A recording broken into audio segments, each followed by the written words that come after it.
this is social media marketing, the top 3 things to do now and 1 thing never to do. And next slide. So I want to tell you just a little bit about SCORE. This is Hudson Valley and Greater New York. We're working together to put on these webinars. And as SCORE, our goal is to foster vibrant small businesses through free mentoring and education. So we serve our small business communities by providing, confidential business mentoring, webinars and workshops. And we also have an extensive online resource library. We work with startups, and we also work with established businesses. And our volunteers have a lot of industry experience, like we have some CPAs, we have people who know social media, we have people who know marketing, we know people who know industry, manufacturing, all sorts of things. Next slide. And these are the chapters that are represented on this webinar. If you want to contact any of those, you can. You will be getting a copy of the slides and the webinar. So you'll have this. Next slide. Next slide. Yep. Okay. Everyone will be muted during this presentation, except myself and Jan. Please submit questions and comments using the Q&A. The chat is disabled. We'll answer many of your questions as possible after the presentation. And if you don't get them answered, Jan would be happy to answer them, and you'll get an email address towards the end that you can email her. And you will be getting a copy of the slides. Next. So today's webinar, do you want more clients from social media? More of your clients following you, more people enrolling in your programs, more engagement and replies to your posts? I think everybody wants that. There are many ways to do social media marketing to gain new clients, and many misconceptions you'll learn. You'll learn today what really works and how to put it into action for your business starting today. The top 3 things to gain more clients for social media, and 1 thing never to do is going to be one of your takeaways. We're also going to give you how your ideal clients know that you're the one they want to work with, and how to map out the best points, videos, and live streams for you, and what doesn't work and what to avoid, and how to enhance your social media marketing with joint ventures, partnerships, and interviews. Next slide. So our presenter today is Jan Wallen. She's had 15 years of experience, worked with business-to-business entrepreneurs and companies, raising their fees and revenue. Her #1 best-selling book, Raise Your Fees Without Losing Clients, Why Wait? 5 Simple Steps to the Income You Want, is now available. Jan has been found by clients, promoted her services in her book and social media, and shows her clients how to do the same. She says, when you talk about outcomes, your income goes up. And her clients master the courage, confidence, skills, and know how to raise their fees. Her clients often see results in the first week or 2. So Jan, take it away. Thank you so much, Rose, and welcome everyone. Today, I want to talk about the top 3 things to do now and the 1 thing never to do for social media marketing. And you'll come away with some specific action steps. So be prepared for that and jot some notes down. So do you want more clients? For example, connecting and following and enrolling in your programs, and even engaging with the posts that you do and the live streams, and replying to questions you ask, for example. Join the club. I hear that a lot. I also hear a lot about people saying they post and post and post and don't get clients, or they don't get much response. Well, this is all what I'm going to talk about today. There are many ways to do social media. You can do posts with pictures or not, or you can do videos, either live recorded videos or pre-recorded videos that you post. Also live events and streaming. You'll see a lot of these now. You can also do master classes. A master class is like a brief overview of the subject matter you work with your clients on or provide to your clients. It's often an introduction to your services so that people can get an idea. First of all, do you address the thing they're looking for? For example, if they want something more specifically on marketing or sales or something like that, are you covering the things that they need? And also it's an introduction where oftentimes at the end of a master class, there's an opportunity for people to sign up for your program, a paid program, or sometimes a challenge. So it's really an overview of what you do to introduce yourself and your services to your clients. You can also do webinars on social media and promote them on social media. A webinar is also done virtually like this one, and it's often directed toward a certain area. It's more teaching and guidance on a subject matter, whereas the master class is more of an overview. Podcast, you can have your own podcast and you can promote that on social media, and you can be a podcast guest. That's something that I did in the last year a great deal. And being a podcast guest introduces you to hundreds and thousands of people that might not have heard about you yet. The person who hosts the podcast already has listeners who are interested in the area that you're in. And you can apply on their website or the podcast site to be a guest and have them interview you. It's excellent to post not only hold the date or look what's happening and post that you're going to be interviewed, and then post the actual interview when you get the link. There also is a lot on social media about funnels. What they're talking about is marketing funnels. And the big misconception here is that funnels bring clients.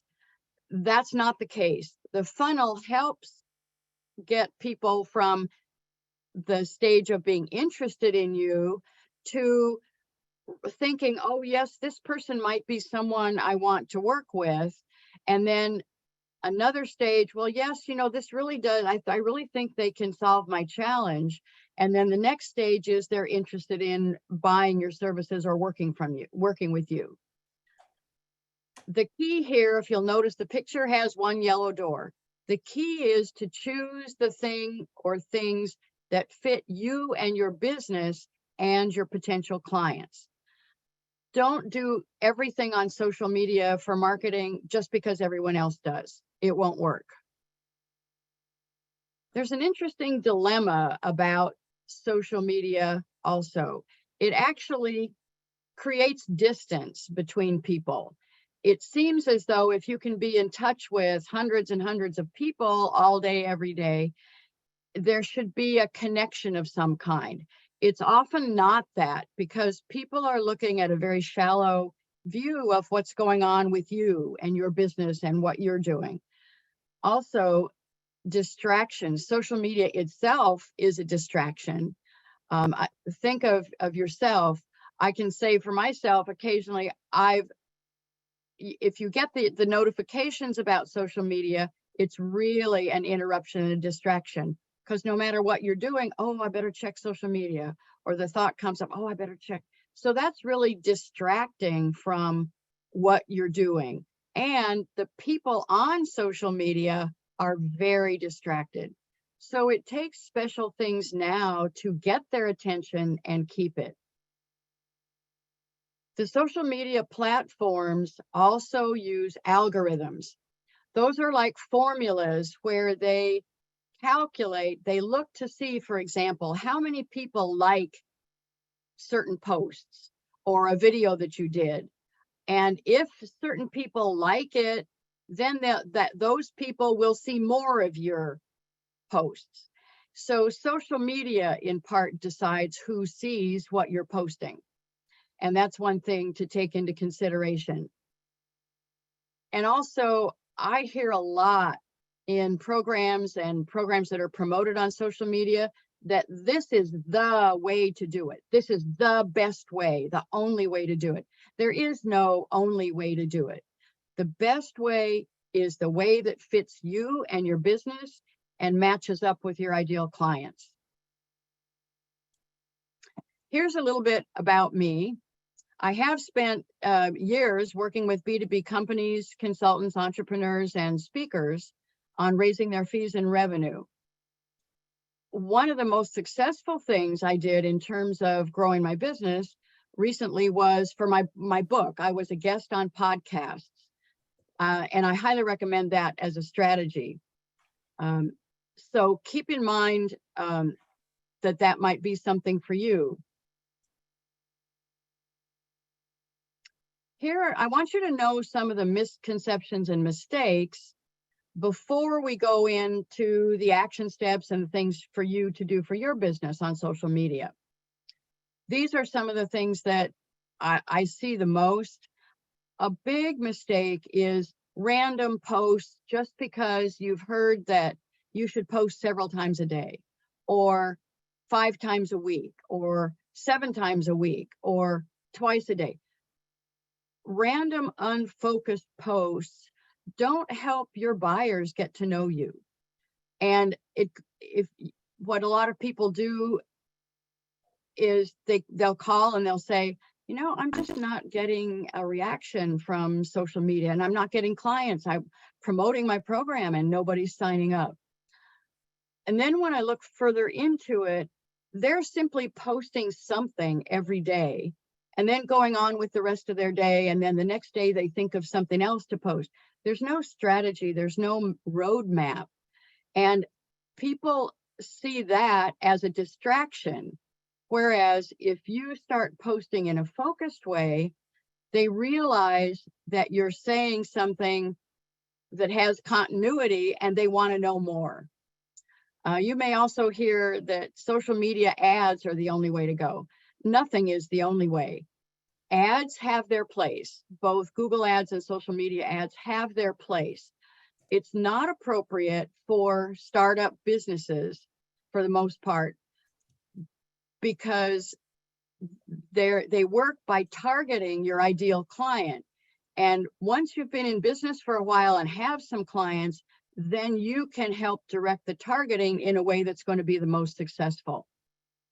And also, social media encourages everyone to compare themselves with someone else. Like you might see someone say that they gave a live stream and they had 250 people on the live stream, or they gave a master class and there were 125 people. And the natural thing for us being human nature is, oh, my master class didn't have that many. Oh dear, something's wrong with me. Just remember the statement, compare equals despair. Don't compare yourself with someone else. You don't know if it's an accurate comparison. It's probably not accurate. But the thing is to be your best, doing the things that you love the best for your ideal clients who want to work with you, not follow along with what everybody else does. And here's how people buy. People buy from people. They buy because they know something about you. They know you're an expert because you've posted in a planned way with a roadmap, showing them that you're the expert, and also showing them you've gotten results. You can do this with testimonials. One very effective thing is to interview a client who's worked with you and do a short video interview where they describe what it was like to work with you and the success that they achieved and the results that they got. When people see that, it confirms in their mind, oh yes, I see that person got success. And they also say, oh yes, He or she's the expert that helped get the results. This is the person I want to work with. The video interview testimonials are particularly strong and effective. People also buy from people they know, like, and trust. Again, the relationship is what matters, not the number of posts you put out, and certainly not the number of followers. This is a good time to mention this too. You'll see people talk about, oh, I have 5,000 followers or 10,000 followers, or so-and-so is an influencer. That's one strategy also. The number of followers you have is not connected with the number of paying clients you have. If you decide you want to be an influencer, fine. If that fits what you want, that's fine. You will be using different strategies to get more people following you and then perhaps working with you. What really counts is the personal relationships you build with people on social media. So, for example, let's say that you post something that has to do with your program, and you ask for comments, and you get 10 or 15 or 20 comments about, let's say that you've asked them a question. Here's what happened here. What do you think? And then people reply and they give you an answer.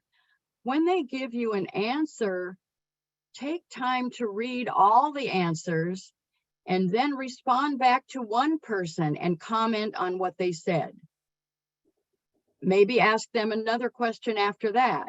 So turn it into a conversation or a stream of messages back and forth or comments back and forth. Not simply, oh, I got 25 responses to this one post. Well, the next step is to build those into relationships. Once you start building the relationship, that's when the sales conversation can start. Social media is a tool. It's not everything that gets clients. It's a tool that can help, particularly in visibility and building relationships. And what works is a rhythm that fits you. If you, for example, if you don't like doing videos, don't do them. It will show in your presentation, no matter what, it will show that you don't like videos. Well, of course, during the last several years, we've had to do a lot more videos. Well, if being in person works better for you, do that. Or, for example, if you don't want to be on a live stream, live talking about your work and what you do, pre-record the video. That way you have a number of times that you can re-record it and get it the way you really want it, and then post it, and then encourage responses. I was working with someone and she was practically terrified of doing a video. And someone convinced her, oh, videos are so popular, you have to do a video. Well, she did a video once and was terrified the whole time and didn't post it because she just felt as though she wasn't comfortable doing that. Well, she did it a few more times and a few more times because her friend was encouraging her and saying each time, you've just got to get used to doing videos. Well, then it turned out when we were talking, she said, oh, I so dread sitting in front of the camera on my laptop talking to nobody. And so what we decided was best for her is to pre-record the video. In fact, even better for her, she loves to talk to people. So now she interviews people on a pre-recorded video. So find something that really fits you. Also, the rhythm is important. I was working with someone else and she said, I feel so pressured to do 3 videos a week. And I just get flustered and I don't know what to say. And I wake up on Monday and I don't want to do this. So, well, so don't. What we've decided felt best for her and would work for her clients too is once a week. So what I had her do is put a message out saying, I'm thinking of posting a video on a specific theme every Tuesday. What do you think of the idea? And is Tuesday the best day? And she got responses from people, and it turned out they liked Thursday the best. So the rhythm that worked for her is a pre-recorded video that she posted on at noon on Thursday. You don't have to do all the work. Talk to people who are following you and your clients. Ask them what they want, and that gives you clues of how to go about it. And what really doesn't work is pitching. I hear so many times that someone will get a connection request on one of the social media platforms, and then they take a look and decide, okay, they'll connect with this person. And then the very next thing, they get a message that's a pitch. I sell such and such, don't you want some? Well, that doesn't really turns people off, in fact. And I had an interesting experience myself. I got a connection request, and I don't connect with everybody who asks me on any social media platform. I would rather be connected with fewer people who are specifically my ideal clients and who are interested in what I do, not just anybody who just wants a number of followers. So I checked it out, and yes, it seemed like that would be a good connection. So I said yes, and we connected. And then a few days later, I got a message, oh, well, we just connected. Would you like to, can we have a phone call? And again, I checked it out, and I don't have phone calls with everyone either. So it turned out it just looked like this would be something good. So I said yes. So we set it up, and it was a phone call, and he called at the right time, the time we agreed on. That was fine. And then as soon as I finished saying hello, he jumped in and said, I'm so-and-so from such and such a company. We work with entrepreneurs who do their proposals now in Word documents, and they want to now do it online.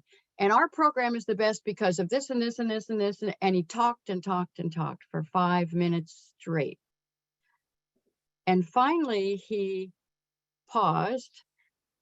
And the last thing he said was, do you know anyone who could use our proposals software and services? And then it was this pause again. And as it happened, the people, my clients and the people I'm in touch with, many of them would have been perfect for this. However, he just didn't even give me he didn't even say anything beyond hello. Didn't know anything about me, didn't ask anything about me and my business. And I said, well, I'm curious. You just started talking about how wonderful your software and services are, and didn't say anything about me and my business. I'm just curious why you did it that way. And he said, oh, well, I just didn't have a lot of time, so I thought I'd just jump right in and get to the point. Well, it was a complete turnoff. And there was no way I was going to introduce my ideal clients and people I'm in touch with someone who approaches it this way. So pitching doesn't work. Again, it's a matter of building a relationship. So let's say someone asks you to connect. Well, check them out. Look at their Facebook, their profile, find out everything you can about them and their business first, and then decide if it's a connection you want. Once you connect, perhaps if it seems as though it's a good connection, ask them, would you like to connect? I'd like to know a little bit more about your business. Would you be open to a conversation? And then if they say yes, then have a conversation that talks about them, not all about you. Then again, follow up with something and have another conversation. This is what builds the relationship, and that's how you'll get the clients. So again, the most important thing is the principles and the strategy your way. Knowing your ideal clients helps you do what they want. And so today I'm going to talk about the top 3 things to do now, 1 thing before bed today, one thing you can do tomorrow, and one thing to always do, and the one thing never to do. So let's take a minute. Before you start your social media marketing, be sure your expert positioning is set. Look at your profiles on all the social media platforms. Look at your website, your about page. Look at bios that you have everywhere. If you're a speaker or a podcast guest or a podcast host, you may have a speaker sheet or a media sheet that talks about your topic areas and your bio. Make sure all of the bios you have out there for anything show that you're the expert and you get results. So that's one homework assignment to look at right away. Be sure that you also have a consistent bio. Again, when you're looking at all of them, be sure they say approximately the same thing. Some profiles are quite short. If you have a longer profile on another platform, use what's in the short one and expand on it. But always just be sure everyone can always see the same consistent information about you and that you've done what you say you help them with. Number 2, have your signature system. This is a system and a way of working with your clients that goes from point A to point Z when they're working with you. Most of the signature systems have 5 to 7 steps. That's the ideal. You do not want 10 steps in your ideal system for 2 reasons. The biggest one, people think they don't have time for that. Your system could be wonderful. However, I have to do 10 things to get this result. So pick 5 or 7. 5 or 7 also are the ones that have been shown in online marketing to sell the best. So think right now of the way you work with people. How can you make it your signature system, name it something that stands out, and then list the 5 to 7 steps. And every time you talk about what you do, reference your system. This is step number 5 in my system called whatever the name of your system is. This also really positions you as an expert because everyone doesn't have a signature system. And collaborate and build relationships rather than being a pushy salesperson. Knowing your potential clients. This is an ad that was in a magazine some time ago. And it's this fellow who has salespeople call him. Salespeople and entrepreneurs call him. And here's what he's thinking. I don't know who you are. I don't know your company.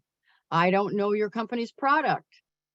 I don't know what your company stands for, or your customers, or your record, or your reputation. Now, what was it you wanted to sell me? Make sure people know about you and you know about them. When you know about them, you know how to approach them, which elevator speech to use. What are their real challenges? And you can look at their website, for example, and you can look at LinkedIn and Facebook. You can look at places like this, articles, if they've written articles and posted them. If they have a blog, look at some of those things and see what their challenges are.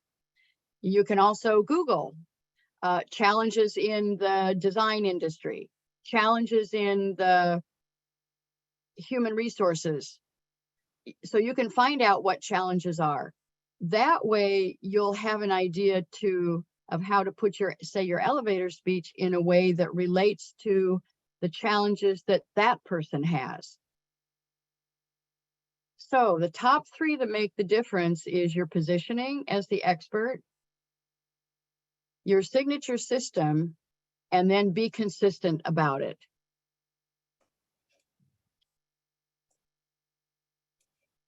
Briefly, make sure your bios, media sheet, everything have similar information in it that shows you're the expert.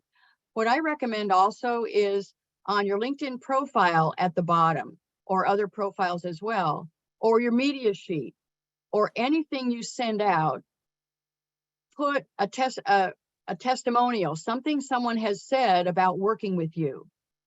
This is especially important for speakers. And if you're doing speaking, you want two specific kinds of testimonials. One of them is from someone who was in the audience to say how they benefited from your presentation. And another one is from the person who brought you in to give the presentation. What they want to be sure of is that the audience liked what it was. So look over your testimonials. On LinkedIn, for example, you have a place to put your profile, the About section. At the bottom, and there's also a section for recommendations. On LinkedIn, when someone writes a recommendation for you, they write it and then post it on LinkedIn. What I'm saying is take perhaps some of what they wrote in a recommendation and type it in at the bottom of your About section of your profile. It's so people see it as soon as they read your profile. And with your expert positioning, ask your followers and the people who are connected with you and your clients questions, and then listen to what they have to say. When you ask them, I'm thinking of doing a weekly video, or I'm thinking of creating a course. This one has proved for me and my clients to be a gold mine. I'm thinking of offering a course about such and such. What are the most important things for me to cover?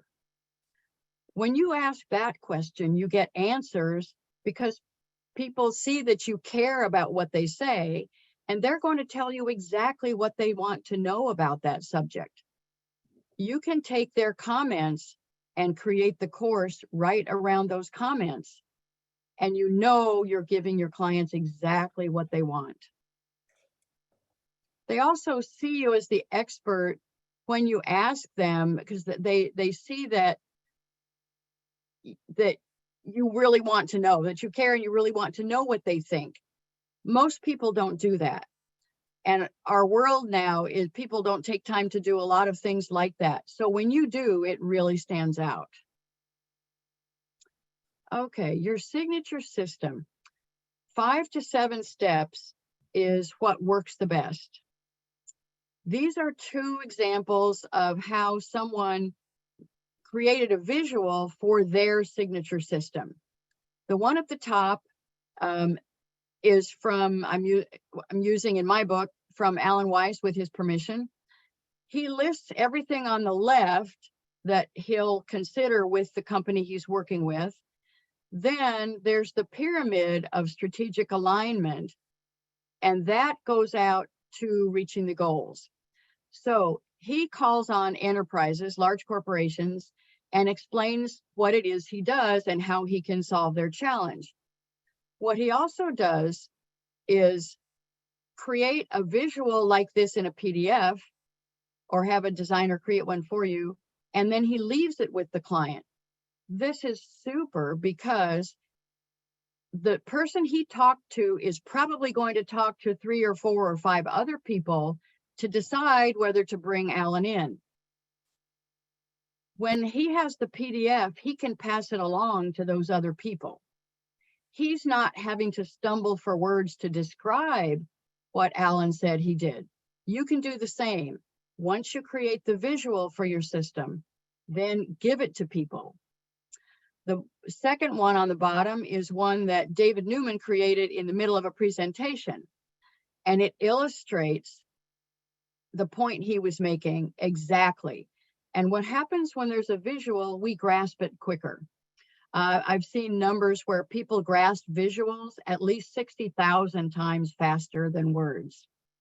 They do wonders for your slides when you're giving PowerPoint also. And here's another one that Nancy Jutton uses. She's an expert on being a podcast guest, and she has a system for doing that. So she calls this her virtual cocktail napkin. And she lists on each of those levels what the level is, and then she also offers programs on these.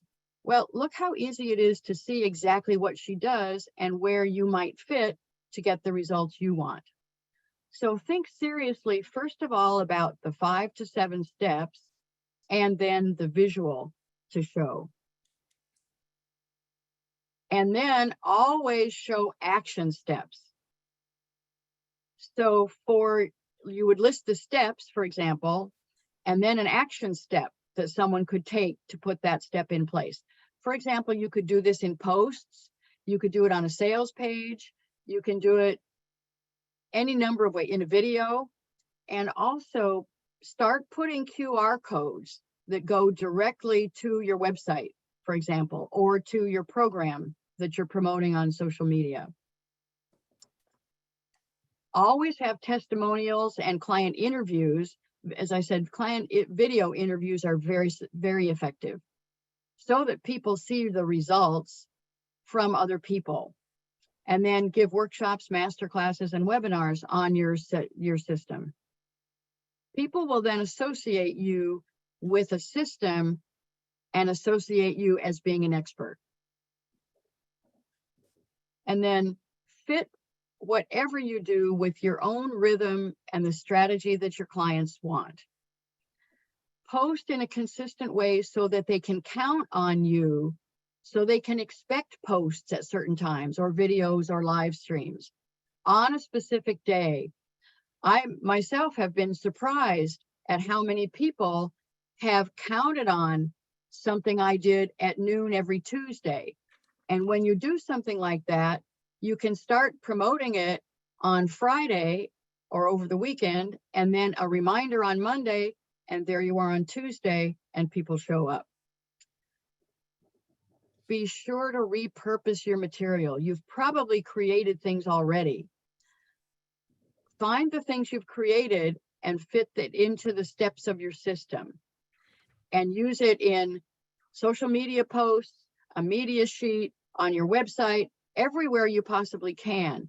You don't have to create and recreate information every single day. That takes a tremendous amount of energy. You probably have things already that could last you a lifetime. So here's an example. Live stream once a week. That's one of the things that I did, and it was very successful. Some of my clients have tried it, and as I said, one really didn't like doing a live stream after she did it twice. So she changed her strategy to fit something that she really liked herself.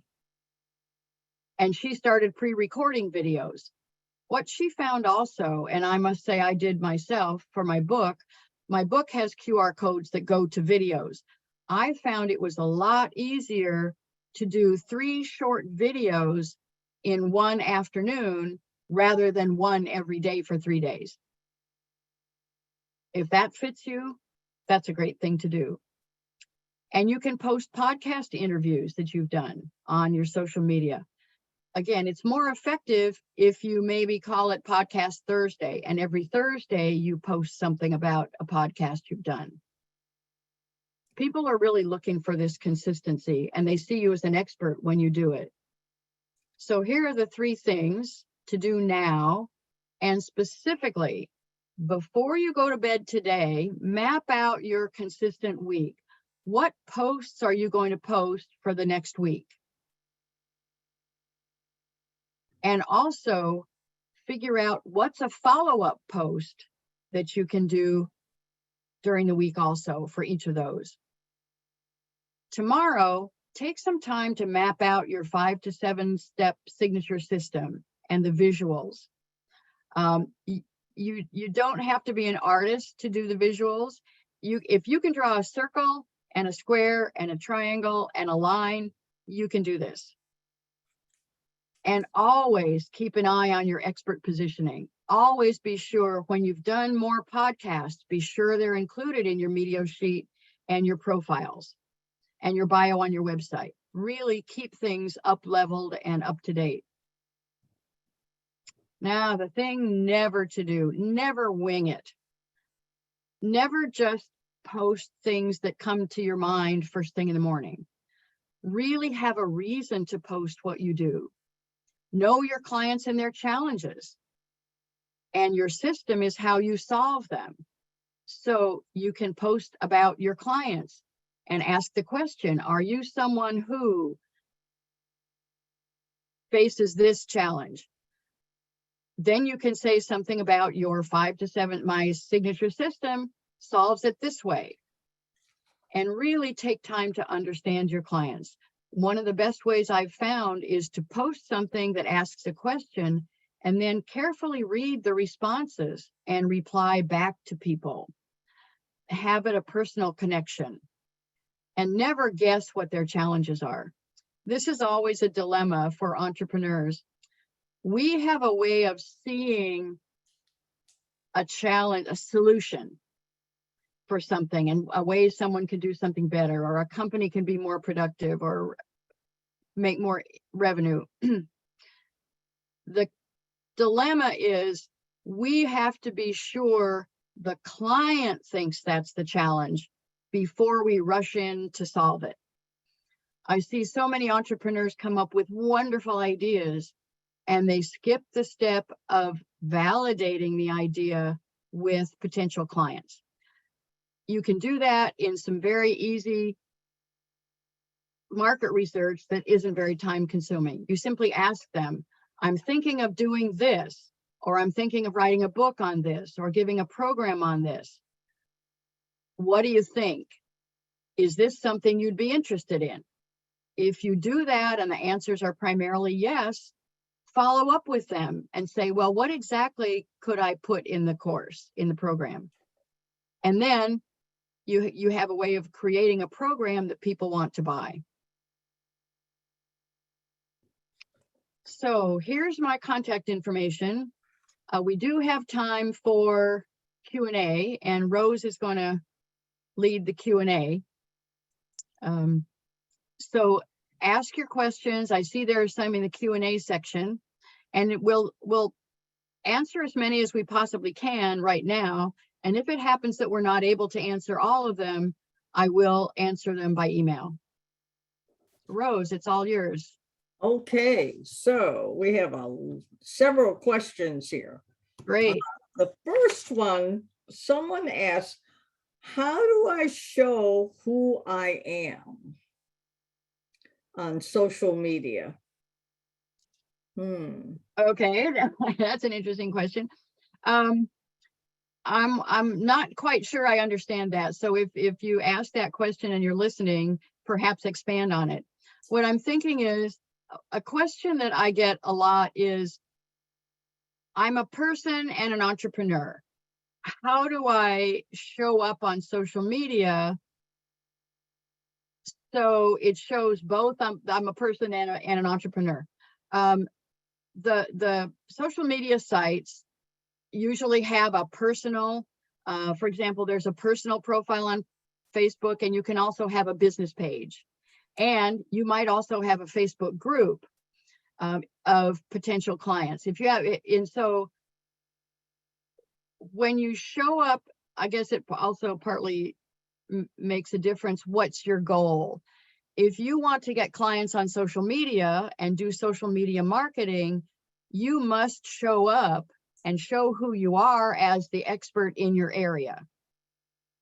That's the real key there. If you want to get clients, you must show them that you're the person to work with. Yep. And I hope that answers that question.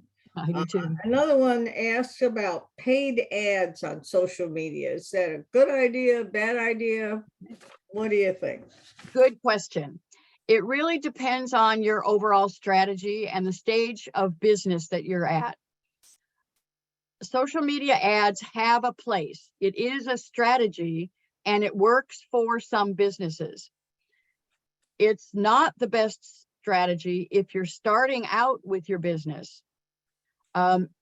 It works best with businesses that have a number of clients already, and they know exactly who their target audience is. When you do a social media ad, you choose very specific criteria of demographics, and it can really target down to a very specific area. I have a client, was working with a client not long ago who had a very specific business for a very specific geographic location. And when you do social media ads or Google ads or SEO for Google searches, for his business, he only wanted local people. So he knew that. And so he was able to tell his SEO expert and his Facebook expert, here are the area here. This is exactly what I want in my ads and in the SOA for the website. If you're starting out, you may not have that degree of specificity. And also it costs to do social media ads. You want to be sure that your business is already making enough that you can afford to invest in that and perhaps risk some of it. Okay, thank you. Yeah. So another one was, how do we evaluate our effectiveness? How long do you try to observe or evaluate outcomes? Like, how do you know if it's working? Um, I I'm, guess I'm, some are I'm, applying. I'm Yeah. assuming they're talking about how do you know if the social media strategy is working? Yeah. Well, one of the things you want to be sure to look at your analytics, and first of all, look at your social media and see, are people responding to your posts, and which posts get the most likes or loves or reactions, and what are the topics? What are you talking about when people respond a lot? And then I would go back to some of those posts and see what some of the comments are. Write posts that encourage comments, not just a quick like. And when you get the comments, go back to those people and say, are you open to a conversation? And you can either say, I'm talking to people about programs I'm going to deliver. I'm thinking of delivering. Are you open to a brief 5-minute conversation? Many people will say yes. And then ask them, are my posts helping you? The goal of posts is not to get a high number of them out there. The goal is for entrepreneurs is to get clients and to be posting things that help their potential clients decide, am I going to work with together? So one way to find out if they're effective is to simply ask people. Yes, it takes a little time. That's the best way to find out. Okay. So another one is, do you have any best practices for building an email marketing list? Oh, okay. It's a little bit different. It is different from social media marketing. Some of the same concepts are true. You, above all, want to be positioned on social media and your website and everywhere as the expert who gets results, also on all of your social media platform profiles, so that when you send an email out, someone can say, oh, this looks interesting. Let me check their profiles. One of the first things they do is check a profile. So first of all, even before you start sending things out, check your profile. Show that you're the expert. And then if you're starting an email list from the beginning, you want to have something, an opt-ins, a free PDF or a free something that people can sign up for and download, for example. And then when they do that, they automatically become a subscriber on your email list. That will start building people on your list. And also, you can, if you are a podcast guest, you can, at the end of your podcast interview, most of the time, the host will give you a chance to say something about your business. And you might say something like, I have a weekly newsletter, or I have a special email that goes out on a certain topic that may be something you've just talked about on the podcast. If you want to subscribe, go here, and then have them go to your website to opt in to sign up. This is really not so much the focus of this program. There are other SCORE webinars and other webinars out there that talk more about social email marketing and email lists. Okay. There was some confusion about this signature system. Now, exactly what is it? How you use it? Where do you put it? Okay. that kind of thing. Great. It simplifies your life tremendously when you have a signature system. So I'm thinking I'm an executive coach. What would my signature system be? Would it be how I get my clients or what? Okay, now that's a good question. If you're an executive coach, you're probably coaching them or consulting with them in a certain area. You could be, I know someone who's an executive consultant who helps executives give powerful presentations. Mm-hmm. So your signature system, her signature system, would be the 5 to 7 steps that executives need to know in order to give effective presentations. Okay, so it's Or if you're specific. someone else could be an executive consultant or coach, and they may work with someone on leadership skills. Their Mhm. signature system would be the 5 or 7 most important leadership skills an executive absolutely must have. So Mm, it's how to get your client from where they're at, point A, to the results they want. So got it. you're outlining, if you outline a system, or if you have a 5 to 7 step system, you can write an outline of the steps that your client will take. Okay, Mhm. good. There are some people who are concerned about someone else stealing their stuff or whatever, Okay. this whole thing about intellectual property. Oh, good question. Good concern. Also good to be concerned. One of the first things to know is when you create something, a post, or you create your signature system, if you write a book, if you write an article, anything you write like that or create like that, you own the copyright to it as soon as you create it. So you're able to put the C with a circle, copyright symbol, and the date and your name or your business name at the bottom. And I highly recommend putting that at the bottom of everything you do. In fact, you can see here my slides have that also. This Yeah. shows that it is your intellectual property. The second part of this is if you do that, create something, and then you register it with the Copyright Office and get something back from them saying it's registered, then you can enforce it. So if you have created something like your system and registered it with the Copyright Office, and you put copyright on it, and somewhere on social media, you see someone saying exactly the same thing, so they've stolen your intellectual property. If you have it registered, you can enforce it, which means you could have a lawyer send a cease and desist letter to tell them to stop using it. The dilemma comes in whether you want to go ahead and enforce it or not. But the best thing to do is copyright it and register it with the Copyright Office. I also heard I heard an interview with Jay Leno one time on TV or YouTube, I don't remember which. And he was giving some tips to a number of would-be comedians who were learning their skills, learning their craft. And someone came up and said to Jay Leno, I have this joke and it's about this and this. And he told the story a little bit about it. And he said, just last week, I saw somebody else telling the same joke, coming up with the same story. What do I do?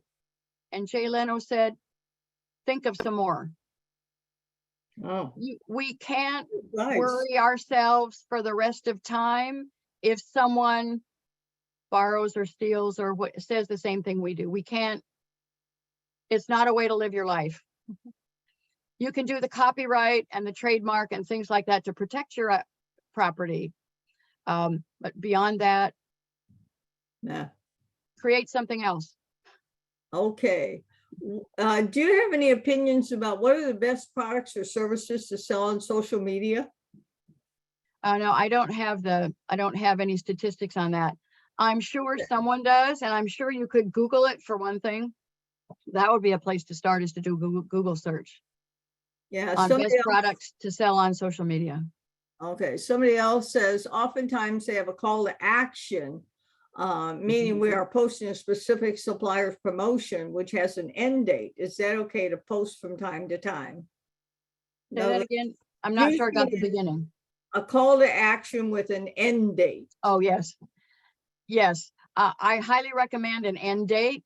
If you simply say that you're putting an offer up, a special offer up, and don't put a date, people don't respond. If you say this is a limited time only, you can say the limited time till X date, or you can say for the first 25 people who sign up for this.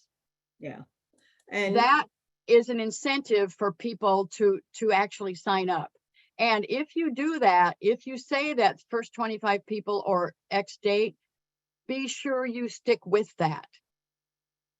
Don't accept any more after that date at the special price. I think this is going to be our last question. Do you have any best tips or strategies for a new company or business?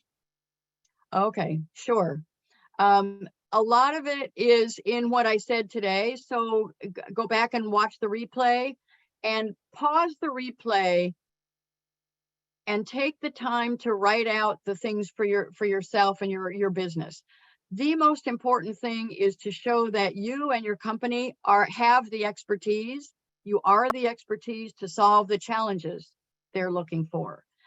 So come out strong and talk about the results you help your clients achieve. Like I was saying in the elevator speech, don't just say I work with businesses who want to raise their fees. Say something, I work with businesses, and describe them who want to, and describe the challenge. For example, one of our success stories is, and talk about the outcomes. That will be the most powerful. And Yeah. also something like on a LinkedIn profile or if your about page or anything like that, talk in the first person, not the third person. Not XYZ company is the best in the nation for such as. You want to be more personal, talking about what you do and how you help your clients.